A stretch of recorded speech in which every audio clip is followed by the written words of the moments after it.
नमस्ते Bharat, WH news digital में आपका स्वागत है। मैं हूं विजय खौसे। आज के खबर के प्रायोजक है एश इलेक्ट्रॉनिक्स एंड फर्नीचर, वाड़ी, नागपुर। हम रहते हैं खबरों के आगे, खबरों के पीछे। खबर छुपाते नहीं, दिखाते हैं। राजनीति हो या सामाजिक, क्राइम हो या भ्रष्टाचार की, अन्याय हो या अत्याचार की, हम देते हैं निडरता से खबर को महत्व। आप भी खबर को महत्व देकर हमारे चैनल को सब्सक्राइब करें, विज्ञापन देकर मदद करें। आइए सुनते हैं आज की पत्रकार परिषद। नमस्कार, आदाब। मैं मोहम्मद सलीम कुरैशी। हमारे साथ हमारे बीच डॉक्टर आसिफ कुरैशी है, जो के नेशनल प्रेसिडेंट है कुरैश कॉन्फ्रेंस के और नेशनल प्रेसिडेंट है कुरैश फाउंडेशन इंटरनेशनल के। अब मैं चाहूंगा कि डॉक्टर आसिफ इस कॉन्फ्रेंस का क्या मकसद है, प्रेस कॉन्फ्रेंस का, ये आपके सामने रखे बातें कुछ। सबसे पहले तो मैं सबको नमस्कार करता हूं और मैं आप सबका आभारी हूं कि आप लोगों ने मुझे आज इस मंच पे कुछ गुफ्तगू करने का मौका दिया और वेलकम, आप सबका मैं वेलकम करता हूं, आपका खैर मकदम करता हूं। जैसे कि आज के इस प्रेस कॉन्फ्रेंस का मुद्दा ये है कि जैसे कि आप सलीम भाई ने बताया कि मैं डॉक्टर आसिफ कुरैशी एक मेडिकल डॉक्टर हूँ, एक हॉस्पिटल मैं चलाता हूँ नागपुर में, और मैं साथ ही में कुरैश कम्युनिटी का एक अध्यक्ष भी हूँ। और अपनी कुरैश कम्युनिटी की जानिब से पूरे और मुस्लिम समाज की आज नाराज़गी व्यक्त करने के लिए हम आज यहाँ प्रेस कॉन्फ्रेंस लेने आए हैं। नाराज़गी व्यक्त करने का कारण ये था कि हम ट्रेडिशनल वोटर है। ट्रेडिशनल वोटर के कहने का मतलब ये है कि हम ट्रेडिशनल कांग्रेसी वोटर हैं। हमारे बाप दादा कांग्रेसी थे, हम कांग्रेसी हैं और हम उसके ट्रेडिशनल वोटर बन के रह गए। ट्रेडिशनल वोटर का मतलब ये होता है कि कांग्रेस कम्युनिटी ने हमको टिकट फॉर ग्रांटेड ले लिया। अब ऐसे हमें फीलिंग आने लगी है। अब वो क्यों आने लगी है? क्योंकि जैसे कि आप जानते हैं कि जब सीटों का बंटवारा हुआ तो महाराष्ट्र को दो भाग में डिवाइड किया गया, एक मुंबई और एक रेस्ट ऑफ मुंबई। आप देखें कि मुंबई में 5-4 सीटें उन्होंने मुसलमानों को दिया और रेस्ट ऑफ महाराष्ट्र में एक भी सीट मुसलमानों को नहीं दी गई, जबकि परसेंटेज ऑफ पॉपुलेशन मुसलमानों की मुंबई में उतनी नहीं है as compare to rest of the Maharashtra में। तो एक कांग्रेस का स्लोगन शायद आप भी जानते होंगे कि जिसकी जितनी आबादी उतनी उसकी भागीदारी। मेरा ख्याल कि टिकट वितरण का जो प्रोसेस है कांग्रेस ने जो किया है वो इस स्लोगन पे फिट नहीं बैठता, और इसीलिए आज हम अपनी नाराज़गी व्यक्त करने के लिए यहाँ पर मौजूद हुए हैं। और जैसे कि मैंने बताया कि महाराष्ट्र में जैसे टिकट वितरण जो हुआ है, 4 उधर हुआ है, रेस्ट ऑफ मुंबई में बाकी कुछ नहीं है। मुस्लिम परसेंटेज वहाँ का इतना एज कंपेयर अगर हम करें रेस्ट ऑफ मुंबई का, तो उतना वो मुस्लिम परसेंटेज पॉपुलेशन वोटर नहीं है जितना रेस्ट ऑफ महाराष्ट्र में है।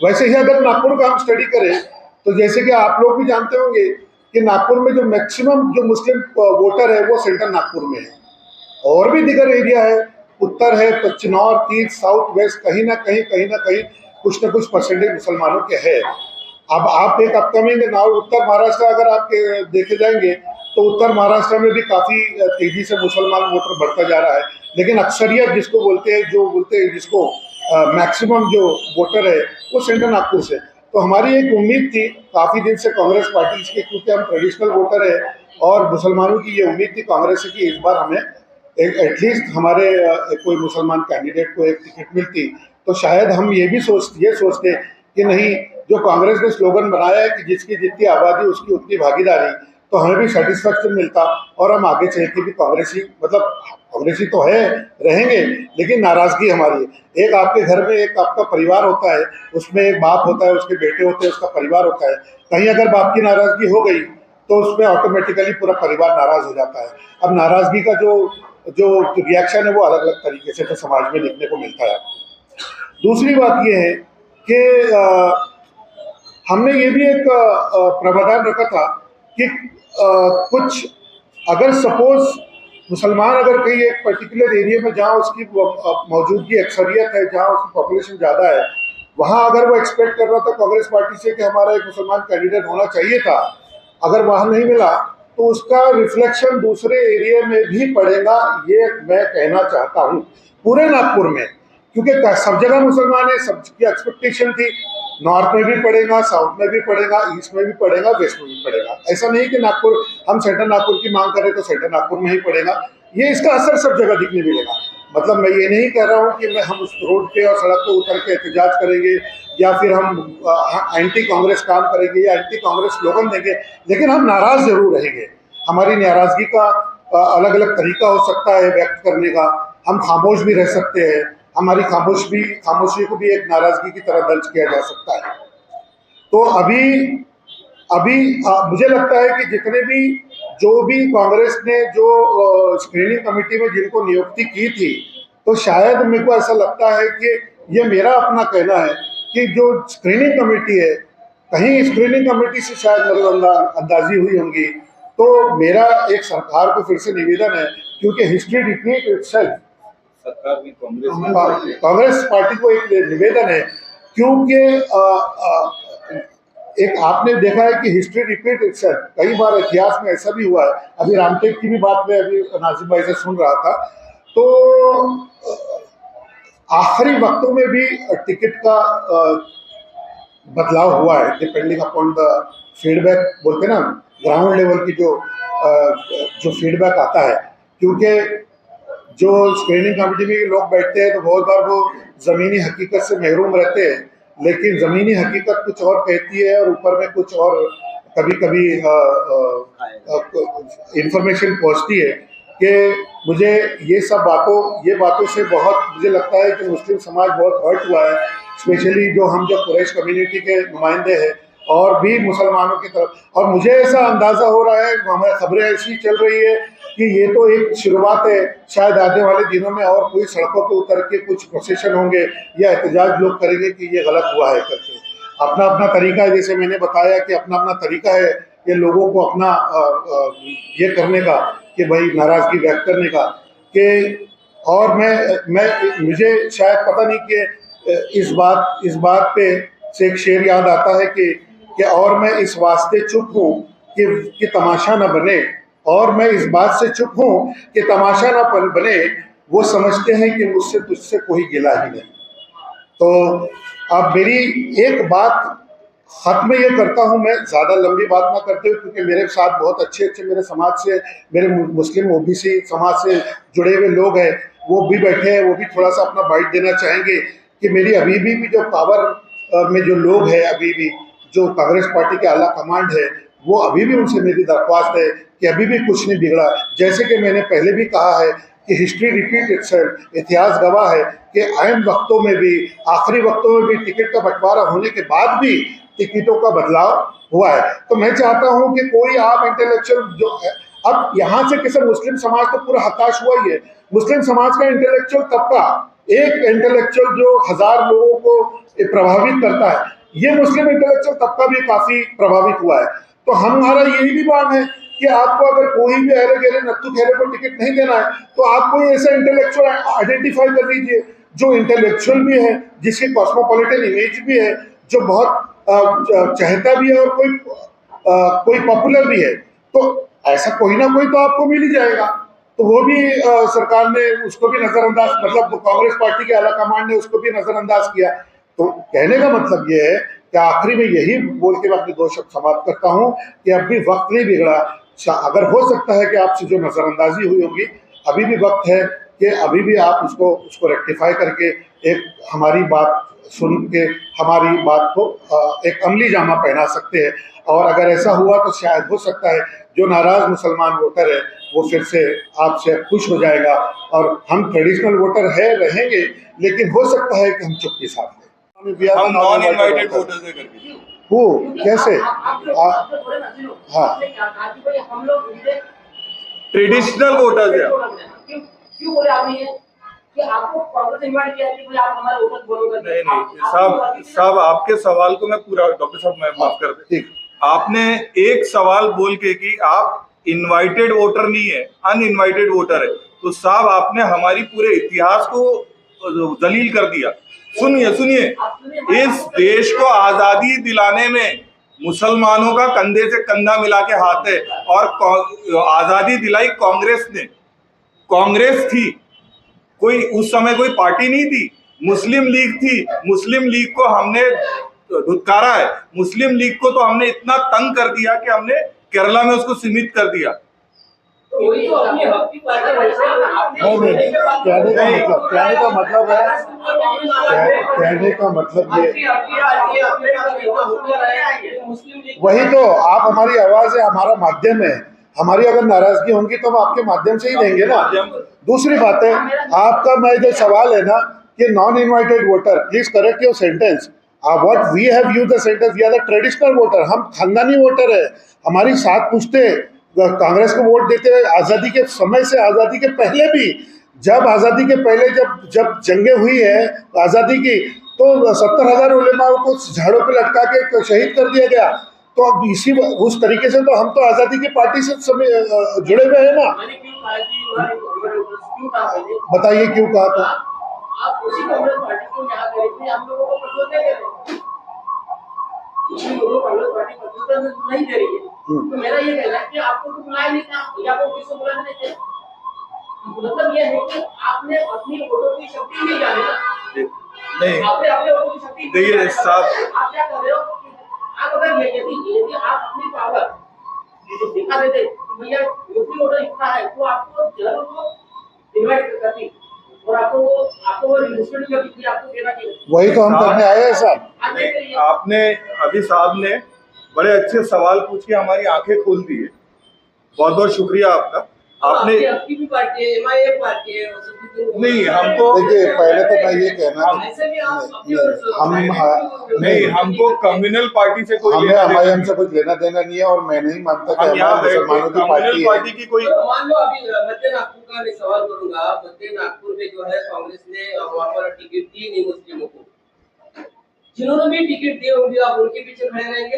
नहीं, हम ये बात आप जो आज बोल रहे हैं ना, हम अपना एहतजाज जरूरी है, जरूरी नहीं है कि हम वोट दे के करें, हम बगैर वोट दिए भी हम कर सकते हैं। महाराष्ट्र में बाबा साहब अम्बेडकर के वंचित बहुजन आघाड़ी ने करीब 14 से 15 मुस्लिम कैंडिडेट खड़े किए हैं जी। मध्य से अपने अनीस अहमद जी को अभी टिकट फाइनल हुई है। ऐसे में अगर यदि आपको मुस्लिम कैंडिडेट ही चाहिए तो चाहे कोई भी पार्टी का हो, तो उनके पीछे आप खड़े रहना चाहिए। लेकिन एक बात बताइए ना सर साहब, आपको कांग्रेस से क्यों? कांग्रेस से इसलिए चाहिए क्योंकि हम अपने आप को कैंडिडेट आप किसके लिए लड़ रहे हैं कि मुस्लिम कैंडिडेट देने के लिए, ठीक है? तो इस वक्त में अगर बाला साहब नहीं, ये आप है ना भाईजान, आप मुद्दे को थोड़ा सा डाइवर्ट कर रहे हैं। नहीं, मैं अब उसी मेरी सवाल डाइवर्ट नहीं हो रहा है, मैं समझ रहा हूँ। हमारा एहतजाज कांग्रेस से, अगर हमारा मुस्लिम कैंडिडेट को लेके होता, 20 नवंबर को चुनाव है, यदि मान लो मुस्लिम कैंडिडेट नहीं दिया कांग्रेस ने, ऐसी स्थिति में आप 19 नवंबर को क्या निर्णय लेंगे? आप मोटा दबाएंगे? नहीं, वो जी 20 तारीख को क्या निर्णय लेंगे आप बताइए। अभी आपने हमारा प्रेस रिलीज पढ़ा होगा, हम इस वक्त आपसे बात करने के बाद कल से हमारी हर उलमाओं से भी मीटिंगें शुरू करनी है, हमारे जो इंटेलेक्चुअल फोरम है उससे भी मीटिंगें चालू होंगी कि भाई हमको साइलेंट हो जाना है या नोटा दबाना है या किसी एक को देना है। अभी हमने डिसाइड नहीं किया। अभी हम लोग डिसीजन यहाँ आज जो कल है ना नामांकन, कल होने के बाद हम लोग डिसीजन लेंगे। और आपका बहुत बहुत शुक्रिया, आपने हमको जगाया। अब इस बार हम अपनी प्रेजेंस बताएंगे। हमारे जो 3,60,000 वोट है ना नागपुर के सांसद के लिए, तो हम ये जरूर बताएंगे। बीजेपी की बात करेंगे तो प्यारे खान जी को अल्पसंख्यक अध्यक्ष बना दिया है। मैं यहाँ बैठा हूँ, सुनिए भाईजान, यहाँ मैं बैठा हूँ, मैंने खुले एकदम एलानिया तौर पे गडकरी जी को सपोर्ट किया था। मैंने किया ना, कि भाई एक कैंडिडेट राइट कैंडिडेट था। मैंने जबकि बीजेपी हमारी कभी नहीं है, हमारे प्रेफरेंस ही नहीं है बीजेपी के लिए, बट एक कैंडिडेट राइट था, राइट कैंडिडेट, बीजेपी को समर्थन, राइट कैंडिडेट। और अगर मुस्लिम में भी कोई राइट कैंडिडेट की बात करने आए हैं, वोट की बात करने फ्री है हम तो। 12 जिले में एक सीट तो ना, वो बता रहे हैं नाराजगी हमारी। नागपुर जिले में 12 सीट थी ना। हमको वंचित आघाड़ी से भी कोई लेना देना नहीं है, हमको एमआईएम से कोई लेना देना नहीं है। हम एक ट्रेडिशनल वोटर है, हमारा हक बनता है। हमारे बाप दादाओं ने कांग्रेस के साथ अपनी जिंदगी बिताई है, हमारे दादाओं के हमने भी वोट कांग्रेस को किया है। हम अपना हक समझते हैं कि हम अपने हक की लड़ाई कर रहे हैं और इन्होंने इस आपसे मैं बहुत शुक्रगुजार हूँ। आपका नाम बताएंगे प्लीज? हाँ, रंगारी जी का बहुत शुक्रगुजार हूँ कि उसने बोले कि आपकी इतनी बड़ी ताकत है, आपने कभी अपनी ताकत का एहसास नहीं दिलाया। तो मैं आपके माध्यम से अपनी ताकत का एहसास दिलाना चाहता हूँ कि हमारा परसेंटेज ऑफ वोट इतना है, हमारी पॉपुलेशन इतनी है, हमारा वोट शेयर इतना है। और आपके माध्यम से ही मैं कांग्रेस के आला कमान को ये दरख्वास्त करता हूं कि अब भी वक्त नहीं बिगड़ा है, अब भी आप अपनी सेकंड थॉट दे सकते हैं। अगर हो सके तो हम एक लॉयल कांग्रेस सपोर्टर के एंगल से आप हमें देखिए और हमारे लोगों के बारे में अगर आप सोच सकते हैं तो सोचिए। वरना फिर अब जैसे सलीम भाई ने बताया कि नामांकन पत्र दाखिल करने के बाद हम अपने बुजुर्गों से, हमारे उलमाओं से कंसल्ट करेंगे और आगे क्या करना है, खामोश रहना है। जैसे कि भाई साहब ने पूछा कि आप नोटा दबाएंगे क्या, वो क्या दबाना है, क्या नहीं दबाना है, क्या एक्शन लेना है, कैसे करना है, वो हम आगे की रणनीति आगे डिसाइड करेंगे। आपका अगर जैसा कैंडिडेट नहीं दिया कांग्रेस ने तो आप उनके खिलाफ में जाएंगे, तो क्या बीजेपी को चुन के लाने की आपकी तैयारी है? ये आप हमारे मैं आपके इस चैनल, आपके इस प्लेटफॉर्म के माध्यम से हमारा ऐसा कोई मंशा नहीं है कि हम अपने कांग्रेस कैंडिडेट के वोट काट के अब बीजेपी को चांस देना है।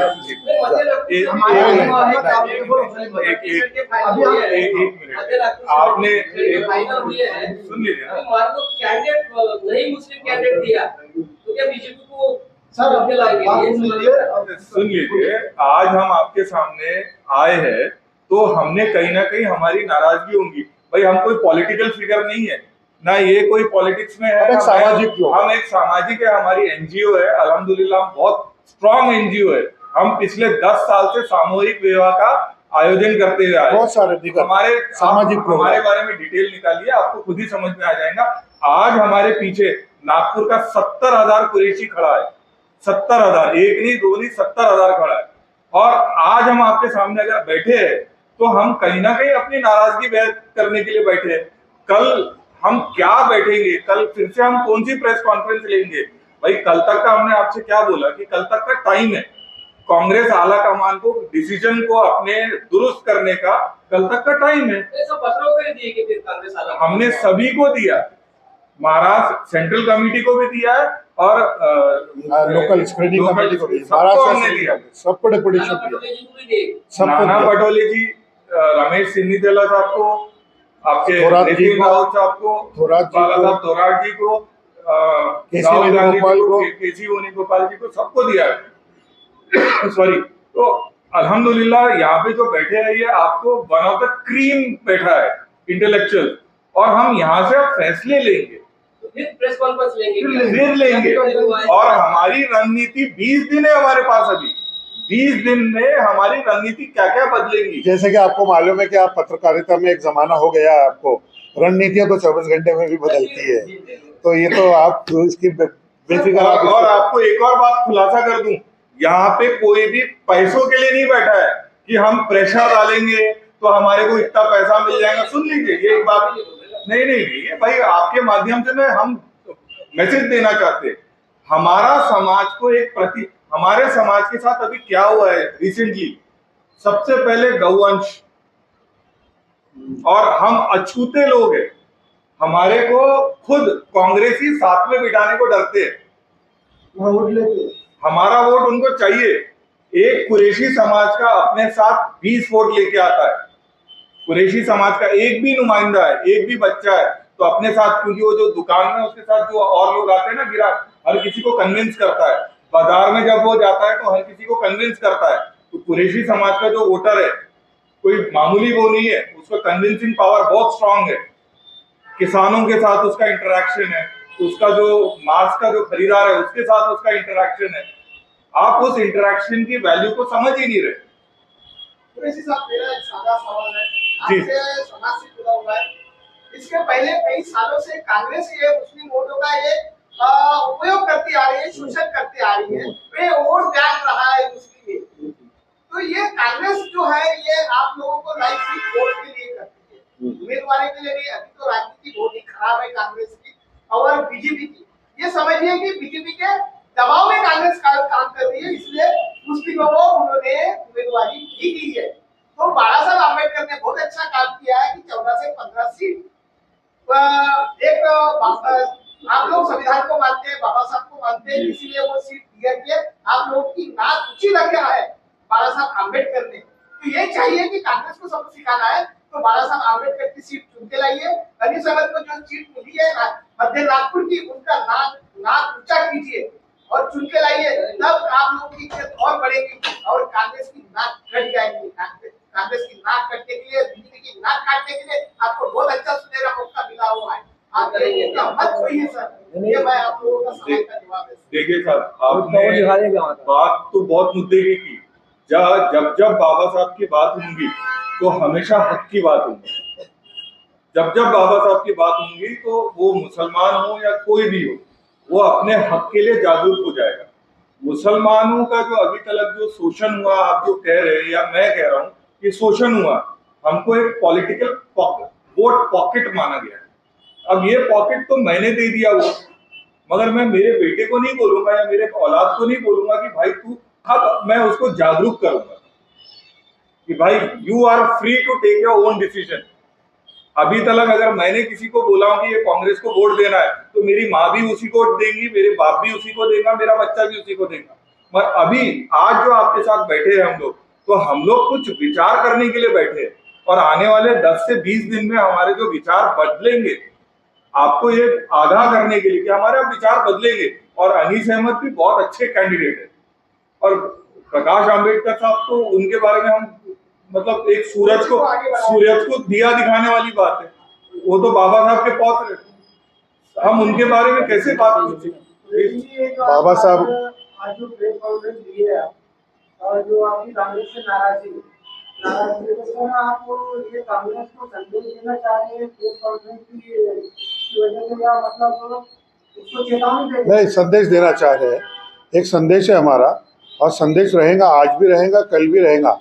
ये संदेश तो पहले से भी चलता आ रहा है, लेकिन आज मुसलमान वोटर, जैसे कि बताया है कि ट्रेडिशनल वोटर नहीं है, वो जागरूक हो चुका है। जैसे आपने बाबा साहब अम्बेडकर की बात करें तो बाबा साहब अम्बेडकर का हमेशा एक शेर रहा है कि अगर आपको लड़ना है अपने समाज के लिए तो संगठन को छोड़ो मत, संगठन में रह के अपने हक की लड़ाई लड़ो। ये हक की लड़ाई हम अपने लड़ रहे हैं, हम संगठन को नहीं छोड़ रहे, बल्कि हम संगठन में रह के अपने हक की लड़ाई लड़। क्योंकि बाबा साहब अम्बेडकर ने एक ही बात सिखाई, अपने हक की लड़ाई लड़ो और पीछे मत हटो। तो यही हम बाबा साहब अम्बेडकर की टीचिंग को आगे बढ़ाते हुए और उनको अपनी ज़िंदगी में ढालते हुए हम आगे बढ़ना चाहते हैं। और ये नहीं कि भाई डर के मारे निकल गए और एक दूसरी पार्टी ज्वाइन कर लिए और अपने आप को बड़ा बना लिए। लेकिन जब हमने इतने दिनों से आपका साथ दिया है, पिछले 7 दशक 10 दशकों से साथ दिया है, तो जाहिर सी बात है हम अपने हक की लड़ाई आपके घर में बैठ के करेंगे कि ये मेरा घर है, इसमें भी मेरा एक पार्ट है, आप मेरा पार्ट मुझे, मेरा हक मुझे दे दीजिए करके। तो ये बहुत, नहीं तो क्या हो जाएगा कि भाई तो आपने, जैसे कि आप बताएं कि हम एक ट्रेडिशनल वोटर और टिकट फॉर ग्रांटेड वोटर बन के रह जाएंगे कि भाई जब तक आपको चूसा चूस लिया और जब जरूरत नहीं तो उठा के फेंक दिया, ऐसा हो जाएगा। आज कांग्रेस जो रिवाइव हुई है, कांग्रेस शायद भूल गई, कांग्रेस की जो आदत बन गई है, सिर्फ और सिर्फ 2 इलेक्शन में कांग्रेस भूल गई कि वापस से जिंदा मुसलमानों के भरोसे हुई है ना। सिर्फ 2 इलेक्शन हुए ना, हरियाणा में उनको मुस्लिम वोटर का सपोर्ट नहीं था, हरियाणा में उनको रिजल्ट मिल गए। महाराष्ट्र में मुस्लिम वोटर का सपोर्ट नहीं मिलेगा, रिजल्ट मिल जाएंगे उनको। आप क्या समझ रहे कि हम ये कांग्रेस के लिए बात कर रहे हैं? नहीं, हम मुसलमान वोटर को जागरूक कर रहे हैं। हम ये पूरे के पूरे मुसलमान वोटर को नहीं, ये मध्य नागपुर से हमारा एक मैसेज है, लेकिन उसका रिफ्लेक्शन सब जगह आएगा। आज मुसलमान तबका जो है, माइनॉरिटी मुसलमान जैसा मध्य में ऐसा पश्चिम में भी है। पश्चिम में कुमारी जी थे और जब वो जल मंत्री थे उसके बाद दोबारा इलेक्शन लड़े तो उन्होंने कहा कि मुसलमानों में गिराने से दिख जाती है। तो मुसलमानों ने अपनी ताकत दिखाने के लिए उनकी एक ग्रीन पार्टी को खड़े किया जिसने 36,000 वोट किया और सुलेखा कुमारी ने 24 और 25,000 वोट से हारी थी। मतलब उस समय वहाँ के कामकी शहर में मुसलमानों ने अपनी ताकत दिखाई तो वो सीधा नीचे आ गई और आज तक उठी नहीं। देखिए इसी तरीके से जो मुसलमानों की ताकत है, ऐसा कुछ करने का इरादा है कि आप लोगों को- यही अभी आपको हम अपनी स्ट्रैटेजी बता नहीं रहे, हम अगली प्रेस कॉन्फ्रेंस का तो इंतजार करिए आप। स्ट्रैटेजी है ना, अभी ये इन्होंने बहुत अच्छी बात बोले, ये सुलेखा ताई की तरफ से ही था, ये नहीं। और एक है हमारे नॉर्थ नागपुर के बहुत बड़े नेता है, उन्होंने भी कहा कि अगर मुसलमानों का वोट लेना है तो एक बिरयानी पे बिक जाता मुसलमान। ये कहावत उन्होंने कहा है, और फिर बाद में आके हमारे घरों में माफी भी मांगा है उन्होंने। तो ऐसा नहीं है, अभी मुसलमान आज कुरैशी एक हुआ है, साथ में हमारे अंसारी बिरादरी भी जुड़ रही है, धीरे धीरे मुसलमान एक हो जाएगा। हमारे उलमाओं ने तो एक हो गए। मेरा ख्याल है कि आने वाले समय में आपको ऐसे और भी प्रेस कॉन्फ्रेंस में शायद शिरकत फरमाना पड़ेगा, करना पड़ेगा, क्योंकि ये तो अभी शुरुआत है, शायद अभी सफ़र बाकी है और ऐसे बहुत सारे संगठन जागरूकता के मंच पे आएंगे और अपना। दोस्तों, खबर देखने के लिए आपका शुक्रिया। आज के लिए बस इतना ही, फिर मिलेंगे एक नए खबर के साथ। तो बने रहिए WH न्यूज के साथ। चैनल को लाइक करें, सब्सक्राइब करें, फेसबुक इंस्टाग्राम पर फॉलो करें, विज्ञापन देकर हमें आर्थिक सहयोग करें। धन्यवाद।